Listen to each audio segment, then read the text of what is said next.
چاہیے, اس کے لیے اچھی میرا زمین ہونی چاہیے, اس کو اور اچھی طریقے سے تیار کرنا چاہیے.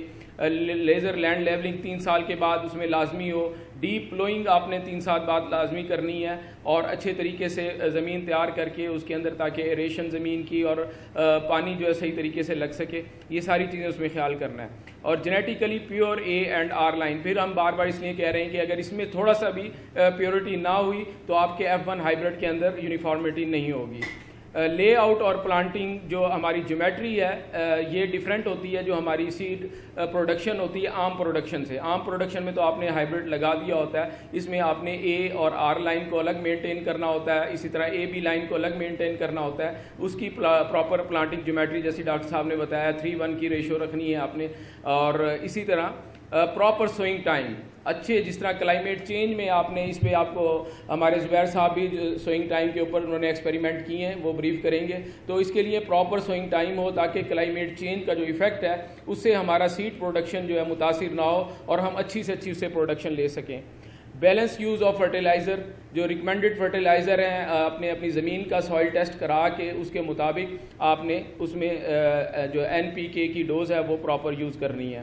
اریگیشن کرٹیکل سٹیج جو خاص طور ہیں اس پہ آپ نے پانی لازمی لگانا ہے اور تاکہ سٹریس میں نہ آئے اور سیڈ کی جو فلنگ اور سیڈ صحیح طریقے سے بن سکے.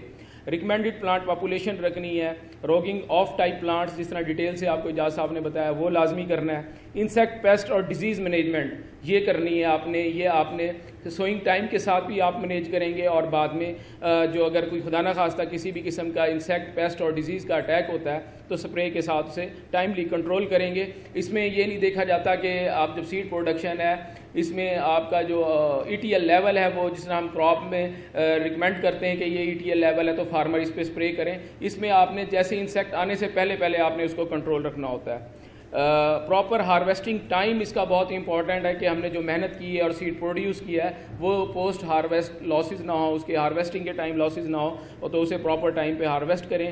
پراپر تھریشنگ گریڈنگ, اس میں یہ بڑا امپورٹنٹ ہے, ہم ہارویسٹ کر لیتے ہیں پھر اس کے بعد جب تھریشنگ اور گریڈنگ ہو رہی ہوتی ہے وہاں پہ جو مشینری یوز ہو رہی ہوتی ہے اس کے اندر مکسنگ نہیں ہونی چاہیے کہ کوئی اور کراپ اس سے پہلے اس میں تھریش ہوئی ہے یا گریڈنگ ہوئی ہے تو وہ بالکل کلین اینڈ صاف کر کے پھر اسے آپ نے استعمال کرنا ہے. اور at the end sunflower کے لیے بہت امپورٹنٹ ہے, اسے کلاتھ بیگ کے اندر آپ نے اسٹور کرنا ہے, اور جو اسٹوریج ٹمپریچر ہے وہ بڑا امپورٹنٹ ہے کیونکہ جتنی یہ خاص طور پہ سن فلاور اور سویابین ہے یہ سینسٹیو ہے ہائی ٹمپریچر کے اندر, اور اگر اسے ٹمپریچر زیادہ ہو تو سیڈ جو ہے آپ کا وہ ہیٹ اپ ہو جاتا ہے اور اس کی جرمینیشن نہیں ہوتی.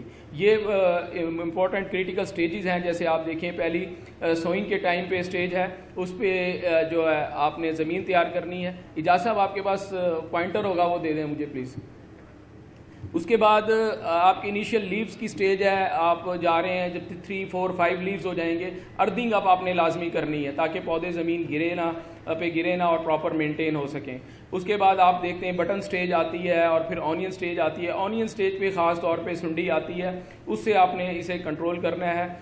پھر فلاور اوپننگ اور پولینیشن شروع ہوتی ہے, یہاں پہ آپ نے پراپر اس کی پولینیشن کا, فرٹیلائزر کا اور خاص طور پہ اریگیشن آپ نے اسے لازمی کرنی ہے, اور فائنل سٹیج پہ ہارویسٹنگ کے طرف جانا ہے.